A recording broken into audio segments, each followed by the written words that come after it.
Hello friends, आज के इस वीडियो में बात करेंगे कक्षा 9 सामाजिक विज्ञान इतिहास के पॉइंट 18वीं सदी के उत्तरार्ध में फ्रांसीसी समाज के बारे में।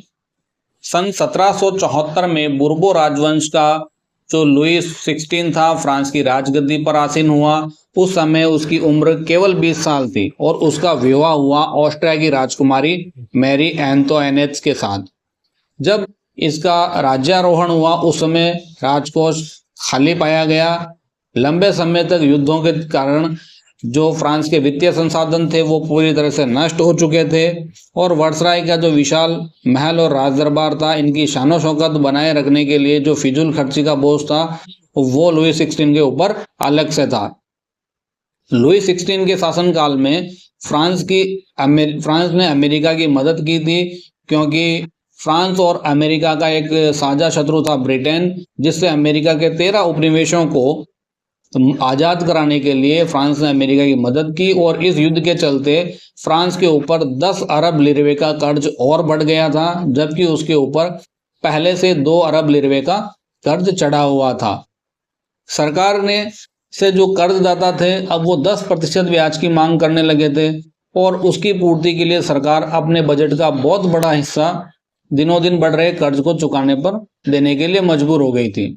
इसके साथ उन्होंने अपने नियमित खर्चों जैसे सेना का रखरखाव, राज दरबार, सरकारी कार्यालय और विश्वविद्यालय को चलाने के लिए फ्रांसीसी सरकार ने करों में वृद्धि करने के लिए मजबूर हो गई।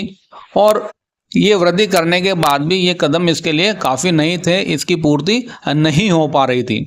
इसके साथ एक जो इनकी सामाजिक व्यवस्था थी, 18वीं सदी में फ्रांसीसी समाज 3 एस्टेट्स में बटा हुआ था और जो तीसरा एस्टेट था जिसको हम जनसाधारण कहते थे वो ही यहाँ पर कर अदा करते थे, बाकी को करों से मुक्त रखा गया था।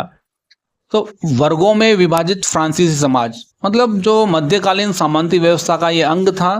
प्राचीन राजतंत्र का प्रयोग यहाँ पर सामान्यतः सन 1789 के पहले फ्रांसीसी समाज और संस्थाओं के लिए होता था।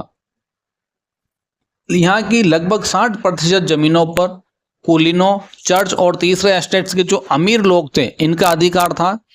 प्रथम 2 एस्टेट्स कुलीन वर्ग और पादरी वर्ग के लोगों को कुछ विशेष अधिकार भी जन्मना अर्थात जन्मजात प्राप्त थे। इन अधिकारों में सबसे विशेष जो था अधिकार वो था राज्य को दिए जाने वाले करों से छूट। इन दोनों एस्टेट्स को राज्य को दिए जाने वाले करों से माफ किया गया था, अर्थात इनको कोई कर नहीं देना होता था।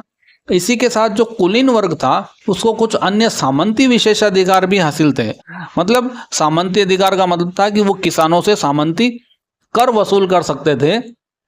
किसान अपने स्वामी की जो सेवा करने, उनके घर और उनके खेतों में काम करना, सैन्य सेवाएं देना अथवा सड़कों के निर्माण जैसे कार्यों में सहयोग देने के लिए भी बाध्य थे। इसके साथ चर्च भी किसानों से करों का एक हिस्सा टाइद के रूप में वसूल करता था, अर्थात एक कर था जो चर्च वसूल करता था, उसका नाम, धार्मिक कर का नाम टाइद था। और इसके साथ साथ तीसरे एस्टेट के तमाम लोगों को सरकार को तो सरकारी कर देना ही पड़ता था। इन करों के अंदर टाइल नाम का कर था और इसके अलावा अनेक प्रकार के इनडायरेक्ट टैक्स, अप्रत्यक्ष कर भी शामिल थे। और अप्रत्यक्ष कर नमक और तंबाकू जैसी जो रोजाना उपयोग की वस्तुएं हैं उन पर भी लगाया जाता था।